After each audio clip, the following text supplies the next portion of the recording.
de Mahou no Tsukai no Umi. E a gente começa a entender o interesse do Elias pelos humanos. O episódio começa onde terminou o anterior, que a Cici junto com o Ruth sendo teletransportados para uma casa no meio do mar. E a Cici, por algum motivo, acha isso familiar. E meio que ela percebe que ela não tá vendo a Estela e o Ruth. A gente se perdeu. E meio que a Cici, pô, eu só me ferro nesse anime. E nisso a gente vê a moça do episódio anterior, que mora nessa casa, e ela fala: finalmente chegou. Faz um tempo que desde que eu convoquei alguém. Bom, o nome dela é Arabi, sendo maga, feiticeira e demônio do mar. Bom, a Arabi não fala pra Cici não se preocupar, que ela só ficaria perdida na névoa por enquanto. E Mega se interessou também no colarzinho da Cici. Tá sentindo que outra pessoa está usando a gravata que deu a ele. Ela tinha suas dúvidas, mas ela tá feliz que está bem. E ela tava se referindo ao Elias. Começa por ligar os pontos e pergunta: você é a mestra do Lindel? E meio que ela fica: tu conhece o Lindel também? Então ela pergunta pra Cici quem ela pode ser pro Elias. Enquanto Elias limpava as melancias, aparece a Angélica. Não, a Angélica do Titanic. Meu nome é Angélica.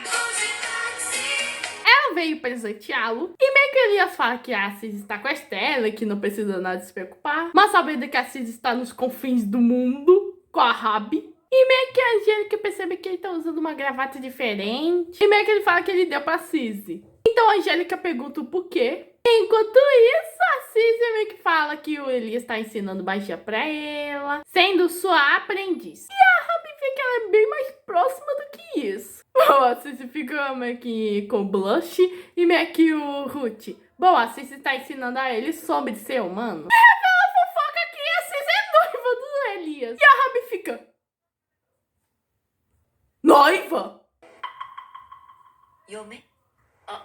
Aí ambas vão tomando um chazinho. E a Cici sente que é o primeiro encontro dela com a Arabi, mas ainda assim sente que já viu ela em algum lugar. Bom, a Cici vê o quão a Arabi é parecida com Lindel e Elias. E meio que os dois já vieram pra esse lugar antes. Não só vieram, mas como moraram. Ela revela que a casa dela tá desconectada de todos os lugares e de todos os tempos. No entanto, tá ligada ao mesmo tempo. E ela tinha certeza que eles se encontrariam de novo. E um dia ele chegou de ombros caídos, como se estivesse totalmente desgastado. E meio que ele pede pra Arabi ensiná-lo pra ele, pois tem algo que ele não sabe. Já que existem tantos humanos. São iguais, mas são diferentes. E ele não sabe o que fazer e a quem imitar. Ele quer meio que seguir a liderança dela, pois ele tem certeza, se ele copiar ela, se sairá bem com os humanos. E a Arabi vê que o Elias gosta de humanos. Bom, ele fala que não sabe, mas meio que o corpo dele tá dizendo algo que ele quer saber. E daí, depois de um tempo, o Elias viveu aqui,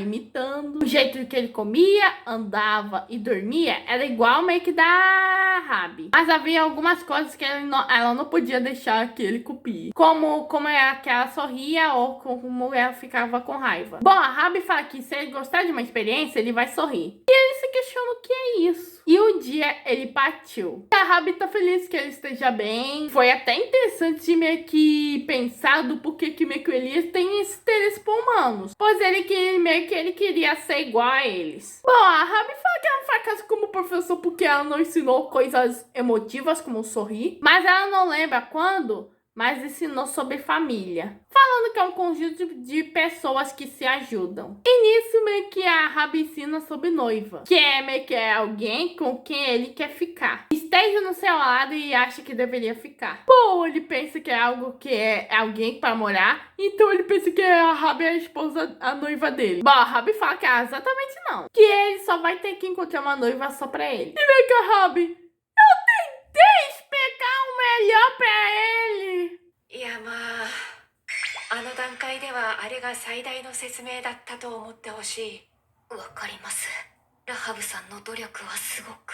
Bom, a Arabi pensa que a Cici está desapontada, pois a ideia dele de uma esposa pode ser diferente do que ela tem. E se for o caso, a culpa é dela. Enquanto isso, Elias tá falando com a Angélica que quando a Cizzy estava dormindo com seus ferimentos depois da luta contra o Giuseppe, ele não conseguia parar de se perguntar por que a Cizzy continua a agir mesmo que isso a prejudica. Bom, a Angélica fala que ele tá preocupado e meio que o Elias fala que ela não quer que ela se machuque. A princípio ele ficou contente desde que ela não morresse. Agora, mesmo com o menor corte ou doença, isso perturba. Ruth disse uma vez que nada é importante para que a Cizzy. Que mesmo que a própria Cizzy valorize algo, ela mesma não espera ser valorizada ao mesmo tempo. Então, quando ela está ferida, ela não considera que a outra pessoa também possa se machucar apenas por vê-la dessa maneira. Ela também não tem nenhuma habilidade de compartilhar sua dor. Ela acredita que a dor é para ela mesma sofrer. E nisso temos o momento do Elias dando aquele amuletinho para a Cizzy. E meio que ele fala que ela não vai se meter em problemas enquanto estiver com o amuletinho, já que ela não sabe como agir sem se colocar em risco. E o pior é que ele tá falando sério.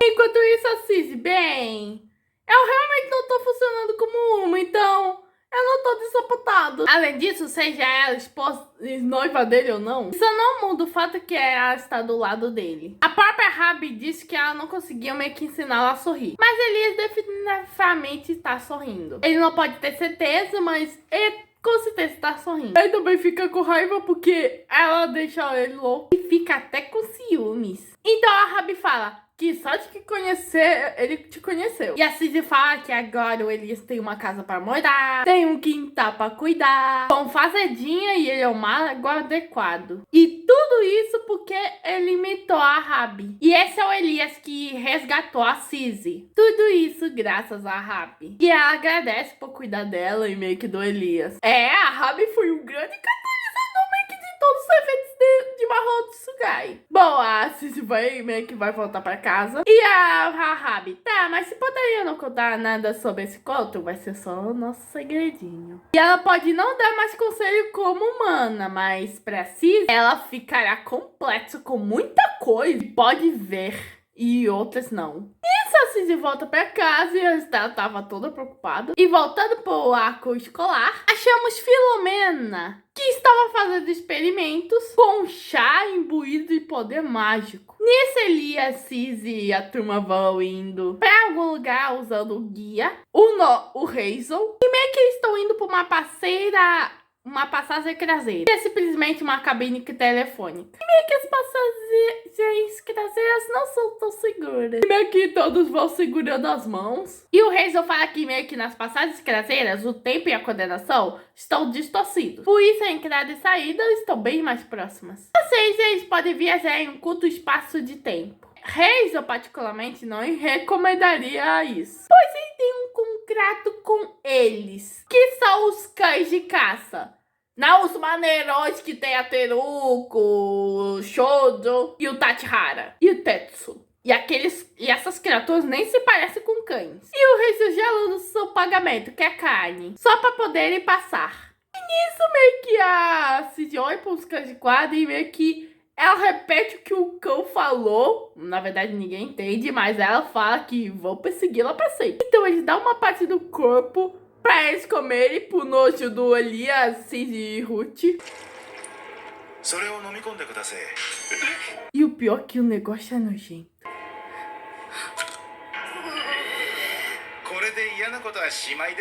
Bom, os bichos ruins saem e a Cizzy consegue chegar na escola. Então, pensando meio que ainda na conversa da Rabi, a Cizzy pergunta pro Elias por que ele disse que pretendia torná-la sua noiva. E a gente não ouve a resposta. Nisso, ela volta para a Alessandra, que meio que tava atendendo alguém dizendo alguma alteração na saúde. E esse cara é o Joé, que fala que, olha, eu me sinto mais seguro desde que eu tenho meus protetores de ouvido. E a Alessandra pergunta se tem algo que tá deixando ciúmes ultimamente. Então, meio que o Zoya pergunta: tu conhece uma aluna chamada Seiji Hattori? Quem ouviu essa parte da conversa é a Filomena. E o episódio termina. Bom, esse episódio explicou alguns meio que comportamentos meio que do Elias. E descobrimos que tem um superior do Elias, que é a Rabi. Até que ela foi legalzinha. E também, a partir desse episódio, vou focar nos outros alunos, como o Zoel, que de alguma maneira tá ansioso com a presença da Cizzy. A Filomena, que essa aí tem muito mistério, e ouviu essa parte da conversa do Joel. E tem a Lucy, que mostrou ter um pesadelo que pode estar relacionado com o seu passado. Bom, esse foi o 4º episódio da 2ª temporada de Mahou Tsugai no Umi. Se inscreva no canal, ative o sininho, compartilhe. Eu amo, tô busy e fui.